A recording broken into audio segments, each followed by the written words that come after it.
hujumkor futbol kutdik jamoalardan, lekin ular taktik futbol namoyish etishdi. Mana endi penaltilar aktiv jarayoni. Abduvohid ketdi.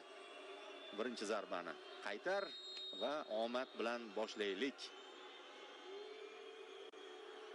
Nuravkan to'p oldida zarba yo'llandi. Abduvohid topgandek edi. Topgandek-yu salgina, ozgina yetib bormadi. Ozgina. Kuchli tepdi hamda Nuravkan.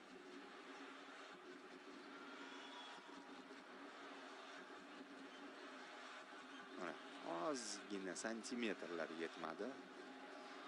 Bizdan Eldor Shomurodov boshlab beradi. Eronga qarshi avvalgi o'sha Kaffadagi turnirda penaltidan foydalana olmagandi. Lekin undan keyin Turkiya chempionat to'purariga aylandi. Hozir zo'r formada. Turkiyaning ayni vaqtdagi eng yaxshi hujumchisi bo'lib turibdi, agar fakt bo'yicha gapiradigan bo'lsak. Shu yerda ham mana hozir hal qilish kerak. Beyranvandga qarshi. Eldor zarba, bir ishonchli, xotirjam va ayyorona zarba. Eldor ortiqcha emotsiyasiz. Nega? Chunki u jamoaga ko'rsatish kerak. Hammasi normal ketyapti. Nazorat ostida.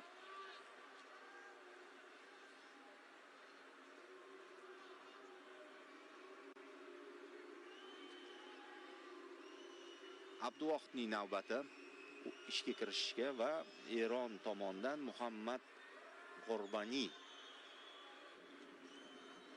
darvoqe al-vaqtida o'ynaydi Birlashgan Arab Amirliklarida. G'orbani Ne'matov.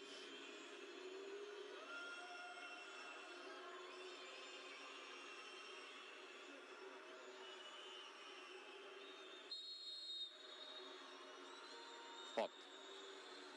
Tomosha qilamiz. G'orbani zarba markazga tepdi. Abduvohid esa boyagidek nariga, ya'ni o'zidan chap tomonga sakradi.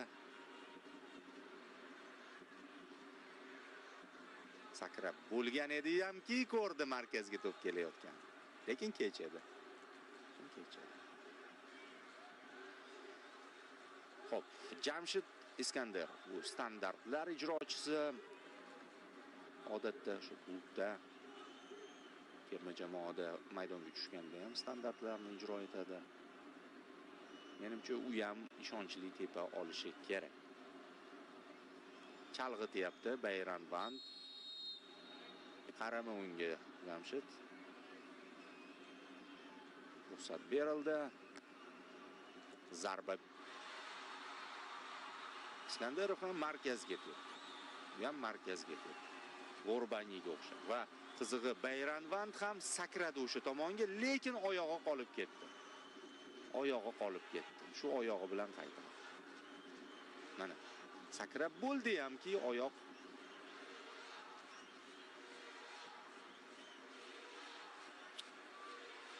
endi mayli hozir. Hamma narsa Abduvohidga bog'liq. Hali imkoniyatlari bor. Ne'matovda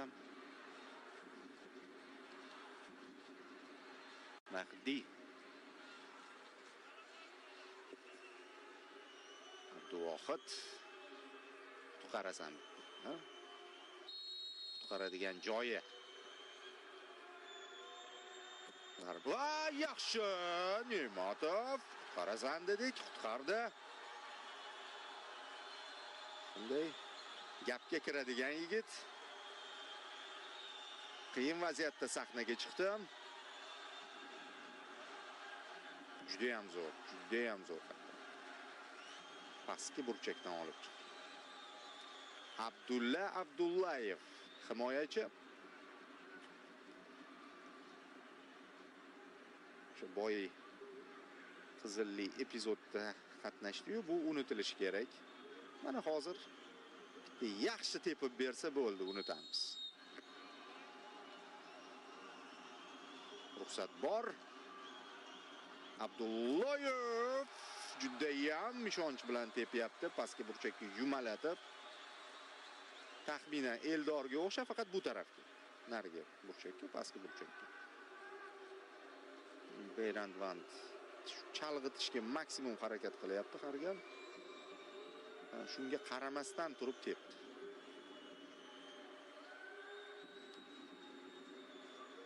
Eronning navbati. Hisob tenglashdi.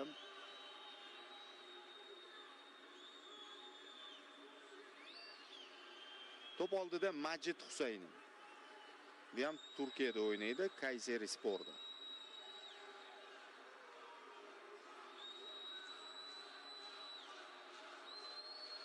Ne'matov ham tikka qarayapti ko'ziga.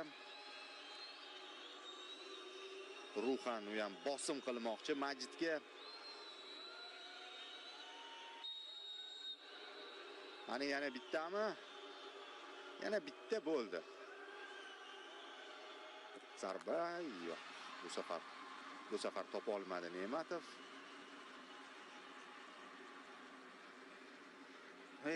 Eron bilan shuncha hayajonli o'yinlarni boshdan kechirib yetmaganiga yana penalti tepishyapmiz bular bilan. Bir video ko'rdim, eronlik jurnalistlar yana O'zbekistonmi deyotgan. Rustam Ashurmatov. Bu ham Eron chempionatida o'ynaydi, yaqindan boshlab.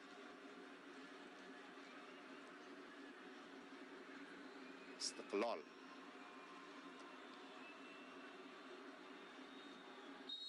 Yaxshigina pushkasi bor Rustamning ham. Ana Ashurmatovning zarbasi kuchli tepdi. Beyrand Vand yetib bora olmadi bu to'pga. Teng ketyapmiz. O'zaro o'yinlarimiz qanday o'tsa, penaltilar ham shunday o'tyapti. Sinxron xatolar, sinxron aniq zarbalar hammasi tengma-teng. 3-3 va oxirgi zarbalar bu yoq. Bo'ldi. Ana endi kulminatsiyaga yetib keldik. Erondan oxirgi zarba ijrochisi 5-raqamdagi Millat Muhammadi. Tajribali 32 yoshda, himoyachi, chap qanotda o'ynadi. Chapaqay.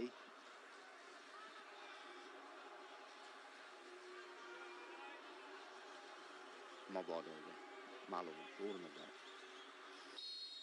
Xo'p, Abduvohid Ne'matov hozir qahramonga aylanishi mumkin. Va aylandi. Qoyil rahmat Abduvohid. Ey. Shaxsan beraman deyapti to'pni. Kim tepadi bizda oxirgi zarbani? Ana o'shanga beradi to'pni hozir Abduvohid. Super save deb qo'yaylik, o'yinda kamroq shunaqa vaziyatlar kam bo'ldi. Akmal Mazgavoy, Birlashgan Arab Amirliklari chempionati vakili, Birlashgan Arab Amirliklarida bizga hal qiluvchi zarba bilan g'alaba keltirishi mumkin. Kayfiyati yaxshi, o'ziga ishonyapti. Beyrand Vand chalg'itishga qancha harakat qilmasin, Akmal sovuqqon futbolchi. Ishonamiz. Zarba! Gol! Yana yutdik Eronni. Ketma-ket ikkinchi marta penaltilar seriyasida, lekin o'sha qizil bilan yanada bu g'alaba yoqimli bo'lyapti bizga. Zo'r tepdi. Akmal Mazgavoy chiroyli nuqta qo'yib berdi. Bu o'rtoqlik turniri, lekin mayli bu ham bir yutuq. Eron ustidan erishilgan har qanday g'alabamiz yutuq. Va mana milliy jamoa futbolchilari, shtab a'zolari hamma birgalikda g'alabani nishonlamoqda. Abduvohid albatta. Abduvohid Ne'matov. Uning muhim pallada sahnaga chiqishi Fabio Cannavaroga bir kichik boshlanishiga kubok olib kelmoqda. Al-Ayn kubogi. Tabriklaymiz g'alaba bilan. Eronga har doimgidek respekt, yaxshi o'yin uchun biz hurmat qilamiz. Azaliy raqib bo'lishiga qaramasdan bu jamoa baribir Osiyoning bizga yaqin bo'lgan mamlakatlaridan. Shukurullo Ashirov, Sarvar Tajiyev, shtab a'zolari, doimiy terma jamoa administratorlar Jamoliddin Salihov, Davron Ahmedov, kim yana bu yerda kadrda? Ko'rganimiz, ulgurganimizcha tanishtirdik. Endi butun shtab mana jamoa menejeri Shohruz Xo'jayev, Fabio Cannavaro, tabriklar.